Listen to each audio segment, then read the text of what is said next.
On today's show, the Cavs post-Donovan Mitchell trade have an open roster spot. How are they going to fill it? Thanks for making Locked On Cavs your first listen every day. Remember, we're free and available wherever you get your podcasts. You are Locked On Cavs, your daily Cleveland Cavaliers podcast.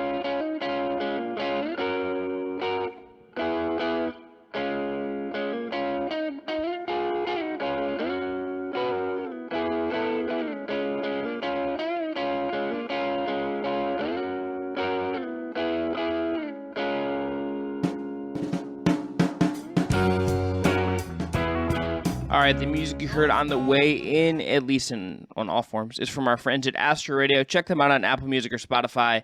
I'm Chris Manning, covering the Cavs and NBA at large for places like Diamond UPROXX and Estimations for the Sword. Evan Dammarell, covering the Cavs and the Cleveland sports scene at large, is here with me as my co-host. He's at Meta's Right Down Euclid primarily. Producer Jake Stevens is not with us behind the virtual glass, but he's here producing in spirit. Evan, let's talk about 15 man roster spots. So let's talk about how the Cavs could fill out the end of their roster. We should actually note, since last recorded, there is a bit of a coaching change on the Cavs front.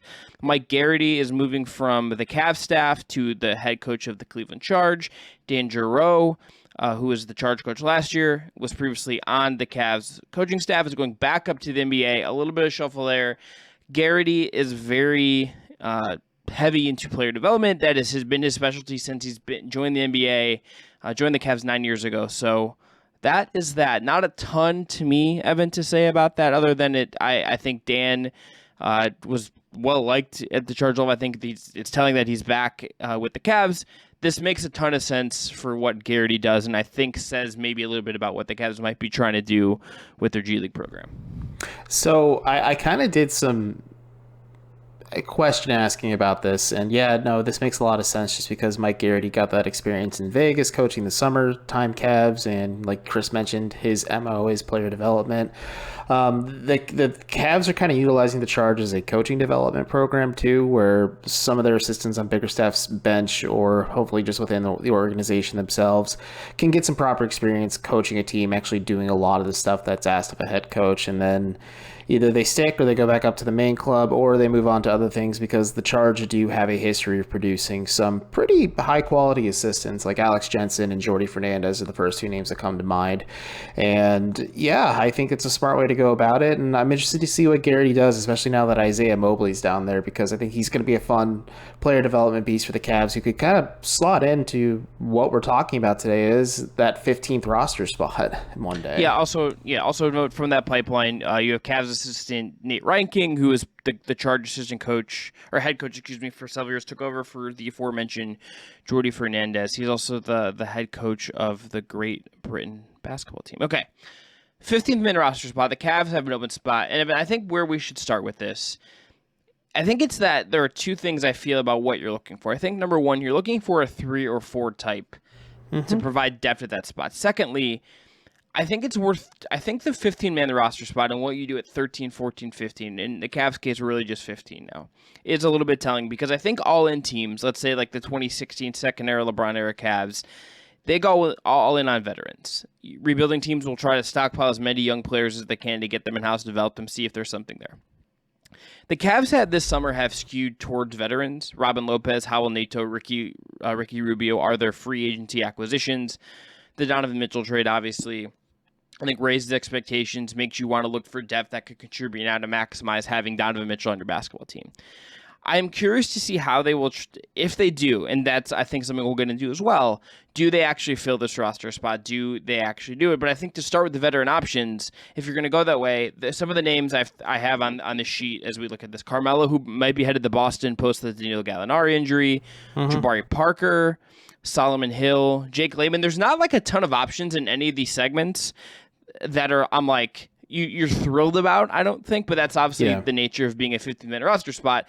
The veteran ones just have the names. Melo, who Brad Sellers talked about, would be like the most headline-grabbing one. Parker, I think, kind of actually makes some sense. Hill would make some sense, but none of these I'm like, heck yeah, these are slam dunk signings. I mean, just some other veteran names that they're out there. Like you said, though, the 15th man spot isn't really much you want to give too much like brain energy too, because this is a guy that is going to be a very end of the Ed Davis role. Like he's going to be a high quality, if you're looking in the veteran route, like you bring in a high quality veteran who can kind of hold these younger guys accountable, and also is a guy you could put out there and ask upon him to play 15-20 minutes on a random night, but he's not expected to play every night. You mentioned Carmelo. Like you said, I think it feels pretty obvious for him to go to Boston, but we'll see what happens. Maybe the Celtics go in a different direction with that as well. You mentioned, did you mention Jake Layman? Yeah, Jake Layman's on there. Jake Layman's on there. Rodney Hood would be a little interesting. Maybe that one's not happening. There would be some vibe resets that would need to happen there. Let's leave it at that. I know, but I mean, different. Not really that much different. Shifting lanes. You could do former Atlanta Falcons, current Indianapolis Colts quarterback Matt Ryan, maybe. Played with the Cavs in Summer League as well, Matt Ryan. Yeah, there's some familiarity there.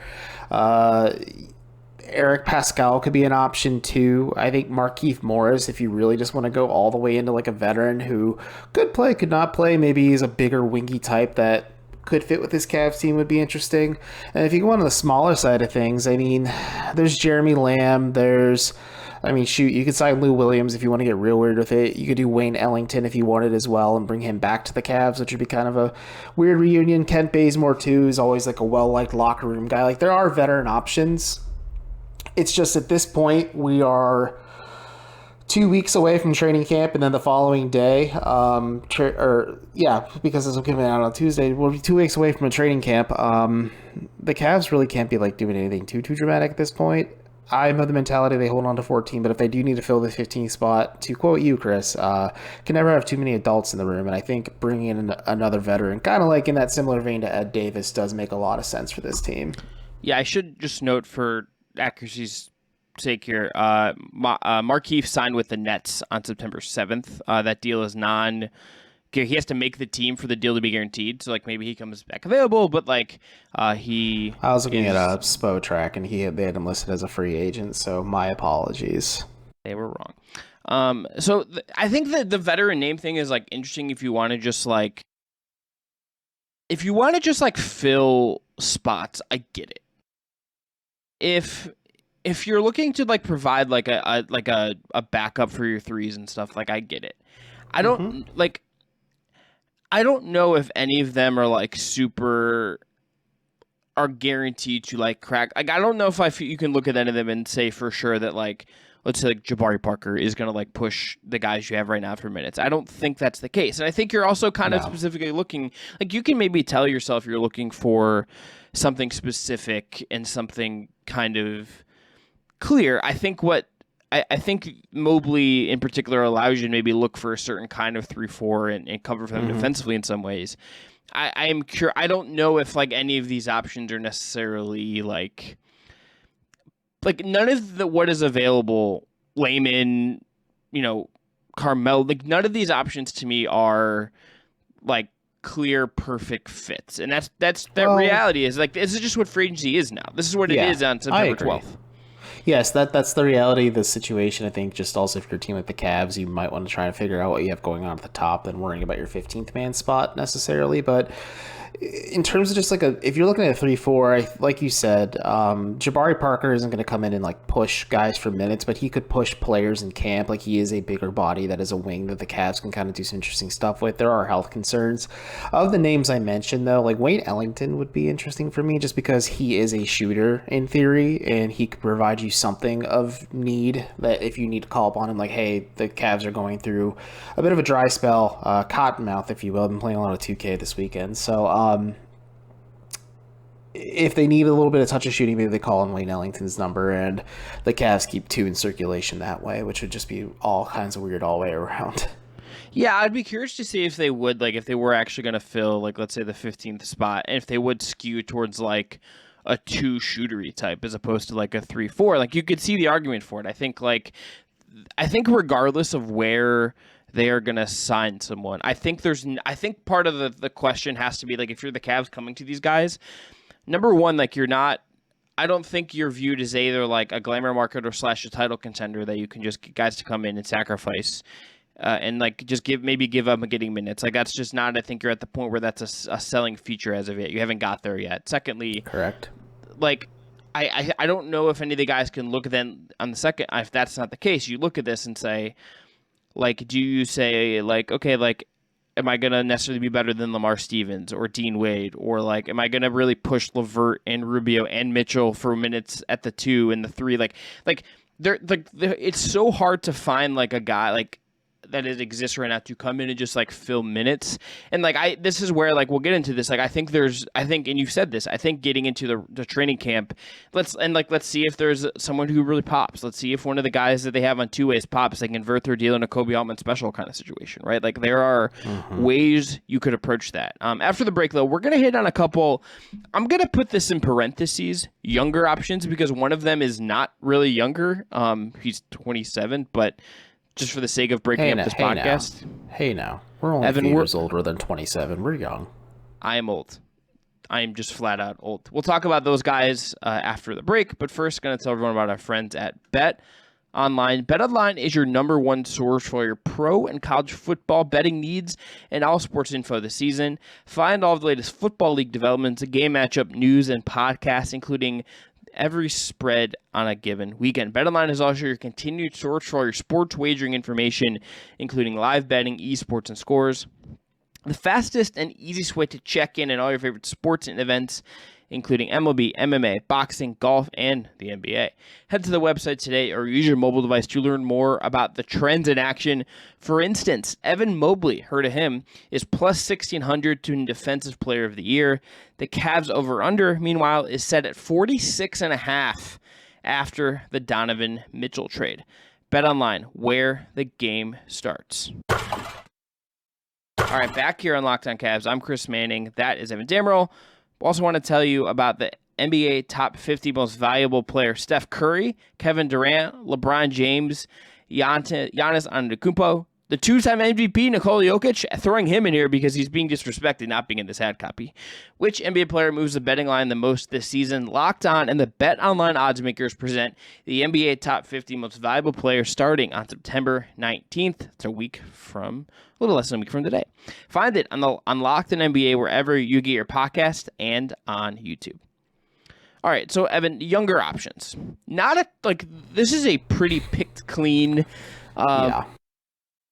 Jarrett Culver was like the one when I was like thinking about this episode over the weekend, and would have made some swooped in like a hawk does on a 2-way deal of all things, which is like a very dystopian alternate world. Is the world where the Cavs like listen to idiots like me and they take Jarrett Culver instead of Darius Garland. Dumb draft takes are stupid. I have something that could be even more petty that the Cavs could do real quick, just based on players that won't get signed. EJ Liddell is technically not signed by the Pelicans right now. The Pelicans, both their 2-way spots are filled. So if the Cavs wanted to go scoop them up. Well, they have there's that's a little more complicated, I assume, because of the draft rights, but sketchy. Culver would have fit the bill for this for me as a former first-round pick, has now played some maybe minutes, but can you try to rehabilitate that player? Is it worth the squeeze? Maybe not, but it's pretty low cost, G League program, all that stuff. 2 names, and one of whom is not really young. Jordan Nwora is the first one, Milwaukee Bucks wing, 23, 2022 second-round picks, currently in RFA purgatory. The latest reporting via a quick Google search indicates that maybe the Bucks are looking to do a sign-and-trade and get something more win now, get the right picks. I don't think the Cavs really have that, but he's 6'7". He shot over 40% from 3 last year in the games he played. Intrigued kind of by that if he were able to become available. It doesn't seem likely. Then you have Timothy the Wild Cabarro, who was with the Cavs for a brief cup of coffee at one point. He doesn't, again, qualify as young because he's 27, but decent numbers in some games with Atlanta last year. I think if you're looking for actual upgrading your wing depth, Evan, Luol Cabarro would be an upgrade over Dylan Windler. Yeah. And I would feel okay if you did that as opposed to some of the options here. It's not sexy. It's not a rotation guy, but better depth than maybe what you have. Well, he is with Zalgiris Kaunas now. I was going to say we could throw in Ignaz Brazdeikis as well, former Michigan Wolverine and former Bayline ball player, but he's just a player who just intrigued me as a bigger, lankier forward who can shoot threes, and in a similar vein to Nwora, who could push Dylan Windler. Is a guy who isn't going to crack the rotation but could earn spot minutes in certain scenarios over Dylan Windler, like that makes sense. But I wouldn't dislike Nwora. Like, I think he makes some sense. I mean, like, you could maybe take a stab at Isaac Bonga too if you just want to take a guy and like just stash him down with the G League and let him develop, because Bonga's jumped around a little bit. He was with the Lakers, the Wizards. I believe he was with Toronto last, if I'm remembering off the top of my head. And he has intrigue because he's a bigger-bodied small forward who has some playmaking tendencies to him. But he's really raw still as a prospect. I mean, he's only 22, just about to turn 23 years old. So, like, he's got some intrigue there. So, like, that could be interesting. Other than that, yeah, like the market is pretty bare. I think at this point, maybe the Cavs look at some G League guys, maybe some other guys. Like they did sign the kid from Winthrop and Jamarco Pickett out of Chandler Vaudrin. Yep, Chandler Vaudrin and Jamarco Pickett, like guys who are on training camp deals like that. Maybe those are the guys who are younger. Maybe the Cavs want to take like a long, serious look at and either sign to that 15th roster spot, or they have then the designated ability to transition them to the charge at that point. So maybe that's another way to look at it too. But at this point, it's slim pickings, and just in terms of like actual unrestricted free agents or even RFAs that are available that the Cavs can kind of sign to fill that 15th spot that are younger. Yeah, we should also note last week Chris Fedor of Cleveland.com reported that the Cavs have worked out Armani Brooks, Kellen Martin, and Mamadi Diakate. They can bring up to 20 players to training camp, obviously, so we'll see who else they maybe bring in to round out their roster. Ray Spalding, according to Fedor, was also among the free agents expected to participate. You have some guys there with interesting size. Brooks, was 24.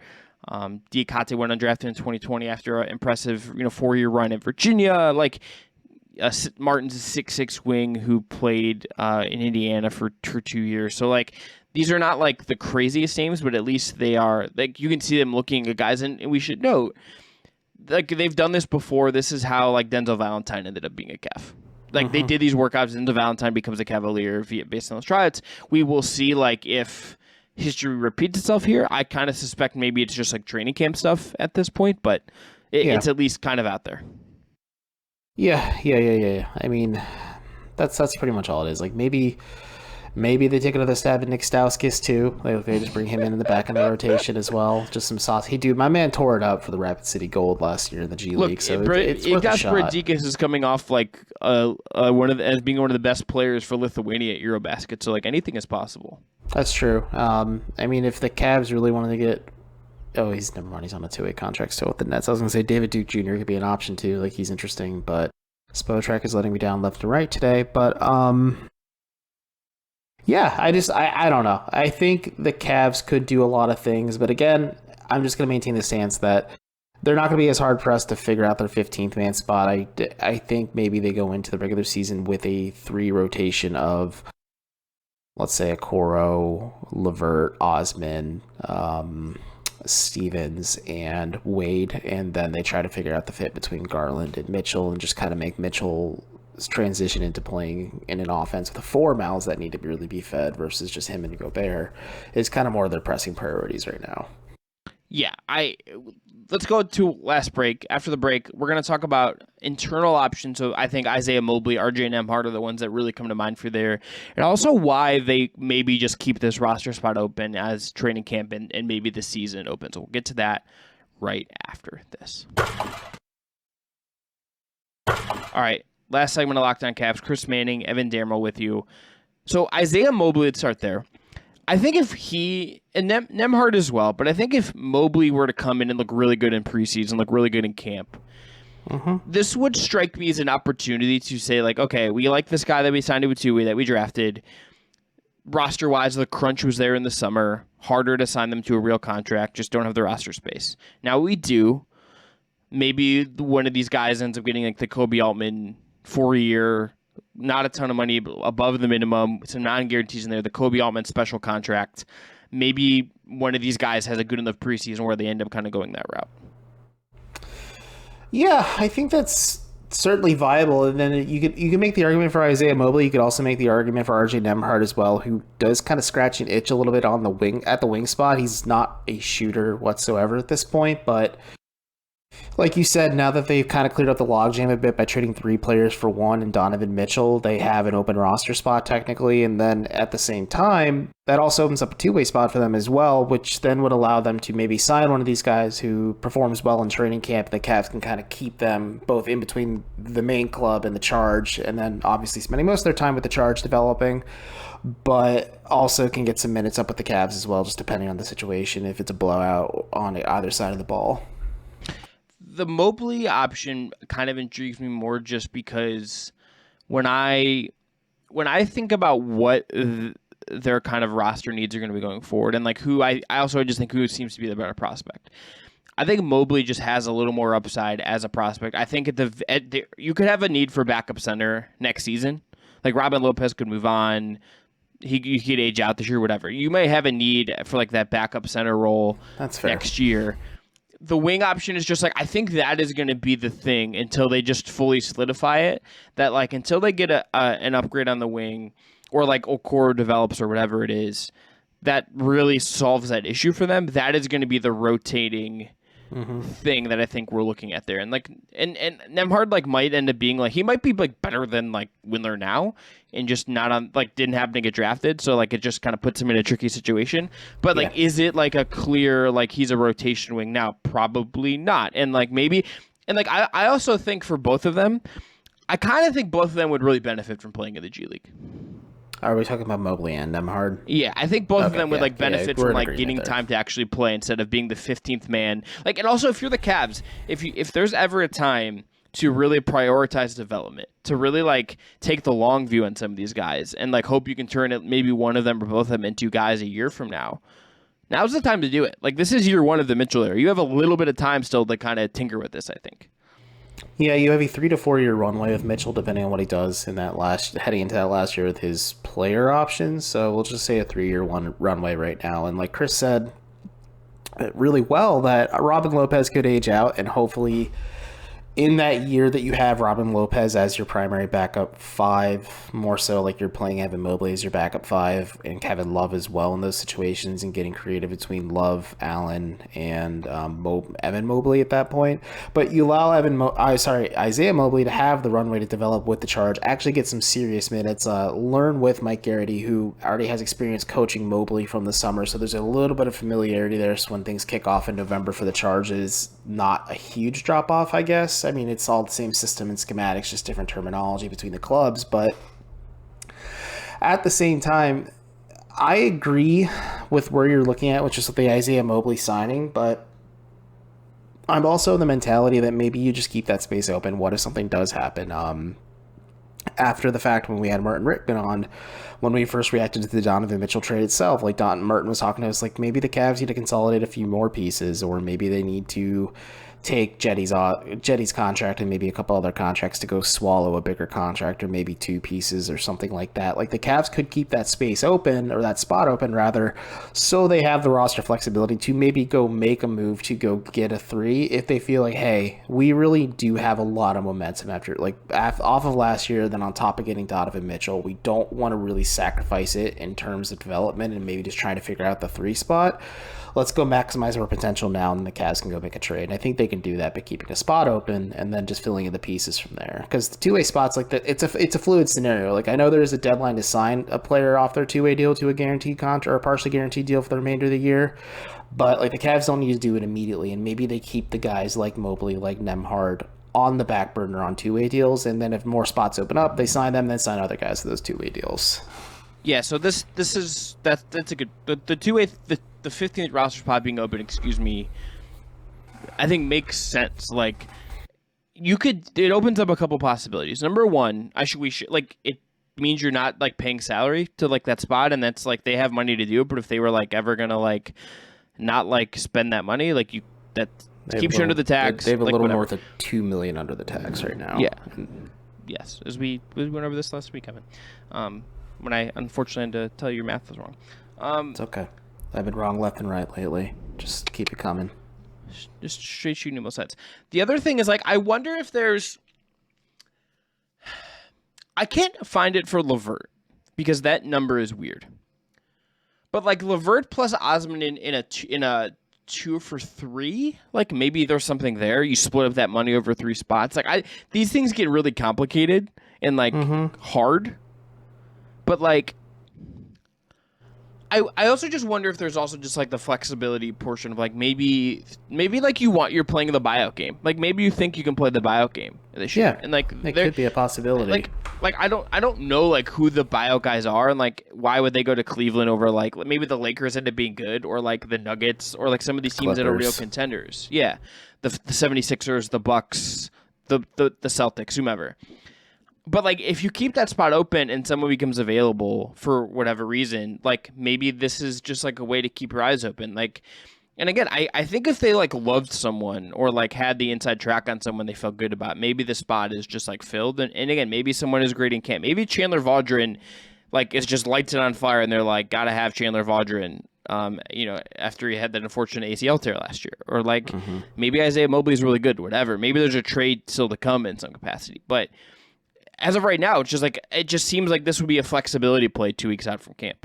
I agree with you, and maintaining flexibility is key.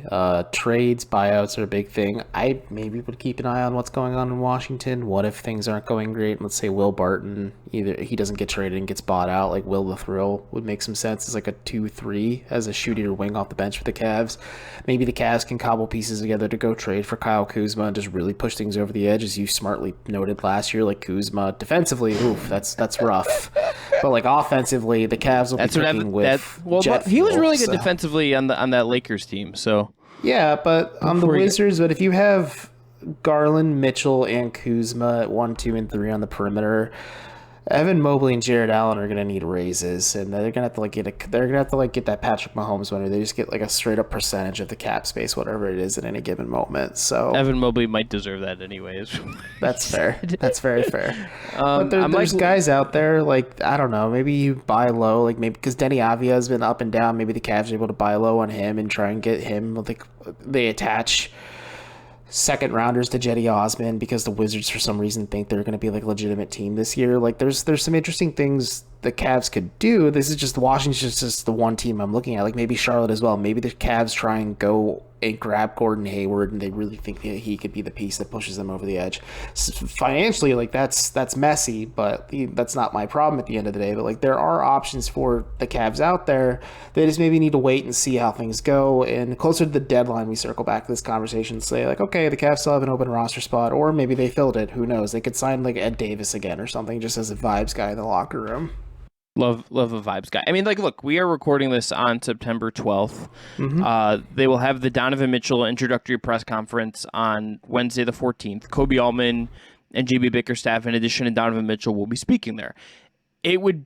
I will not be there because of my day job. Evan will be. Whether it's Evan or whether it's someone else, like asking about the 15th man roster spot is like within the purview of things to ask Kobe Allman at that session, and like how he answers that would be of interest to me. Like, do you expect to fill that roster spot in training camp? Do you want to fill it now? Like, how are you approaching that would be, I think, something of interest in it. And I think having the workouts that they did leads you to think that maybe they're at least like it's something they're mindful of. Excuse me. Yeah, they're open to the idea of like filling their roster spot if it's the right thing. You would lead to be there. I'm like looking at the Thunder's roster right now in a trade machine. And I'm just like, what even is this? There's like lots of guys that I like, but I'm like, all of them make so little money. The Magic have Gary Harris, who's making $13 million this year and is not fully guaranteed next year. Terrence Ross is making $11.5 million. Like there are some kind of poopy teams that could be looking to offload players to accumulate assets, and the Cavs have a little bit left in the chamber to maybe go make a move like that. Yeah, Gary Harris hurting his knees is a bummer. It is a bummer. Oh, Terrence! Let's revisit the Terrence Ross thing that we did last year. Time is a flat circle, and we'll be talking about Terrence Ross as a trade target. Pacer, there's just like some weird rosters, man. Yeah, there are some. I mean, maybe David Nwaba. Maybe they go call up Houston and go buy low on David Nwaba. I don't know. If I'm calling Houston, the name that I would like want is Deshaun Tate. Like I'd be like, I don't know if they'd be willing to part with Deshaun Tate, though. I don't think so either. But but he's 20. Like you'd be like, look, guys, he's 26. You know, Jalen Green's only 20. You know, Jabari Smith is 20. Like however old Jabari Smith is, like, dude, Sengun's 20. You know, do you need a 26-year-old? I mean, like, what about Josh Richardson with the Spurs or Doug McDermott with the Spurs? Those are names too. Josh Richardson is one that I think would make a lot of sense. He fits a certain archetype of what JV Bickerstaff likes in a player, and the shooting percentages give you optimism, at least in terms of three-point shooting. Like, he could possibly start at the 3 for the Cavs, and that also obviously depends on how Isaac Okoro is doing this year. He's the variable in all this. Like, if he's shooting below average or at average from 3, I don't think the Cavs are hard-pressed to go make like a real upgrade at the small forward spot. Yeah, they can kind of just cobble minutes together with all the other mouths they have to feed on offense. Yeah, and Richardson was like good before the Derek White trade sent him to San Antonio after he was with Boston before that. So yeah, I like a Josh Richardson trade where like that's not really filling the 15th man roster spot because I think like the money would be we're talking really long term at the end of this show, or yeah, like just like optimal outcomes for the Cavs, and maybe if they want to consolidate space, and then with the open roster spots, they do some two-way trickery. Yeah. Boy, how they handle that 3 spot will just internally be fascinating. All right, let's end there. We're gonna be back on Wednesday after the Donovan Mitchell press conference. At some point that evening, after it has been done, I get a chance to listen to it and everything. We will have a reaction to that press conference about what Mitchell said, about what Kobe Altman had to say, and what JB Bickerstaff had to say. And in recap, that'll be Mitchell's first public comments, aside from like some various like Instagram things and the photos that we saw taken at Vanderbilt when the team worked out there over the weekend. About that, I want to thank you again for making Locked On Cavs your first listen every day. This episode was produced by Jake Stevens. Again, we'll be back Wednesday after the Donovan Mitchell press conference. We are hoping to get David Locke on this week to talk about what Donovan Mitchell meant to Utah and what he's going to bring to the Cavs, because I don't think I know anyone personally who knows more about Donovan Mitchell than Locked On Jazz and Locked On Network founder David Locke. So we're trying to get that all booked up. So public pressuring David, if you listen to this, hope this works. Now, if your second listen, go check out the Ultimate Pro Football Preview 2022, an 8-episode extravaganza to get you ready for the NFL season. The local team experts of the Locked On Podcast Network and Odyssey NFL Insiders all combine into one Ultimate NFL Preview. Search for the Ultimate Pro Football Preview 2022 on your Odyssey app, YouTube, or wherever you get your podcasts. I would also be remiss not to say Locked On Browns, Locked On Guardians. If you're a Buckeyes person, Locked On Buckeyes with Jay Stevens, and Ultimate Human Sports Show. Give Locked On Cowboys your support, too. It's going to be a couple dark weeks for those guys, possibly months. Well, I almost traded for Dak Prescott. This is somebody who has Dak Prescott in 2 leagues this year, and boy, oh boy, Cooper Rush does not sound like a real person. Mike McCarthy, not a real coach. All right, we'll be back on Wednesday. I'm Chris. That's Evan. Be well. Jake, you're the best. Thanks for editing us, making us sound good.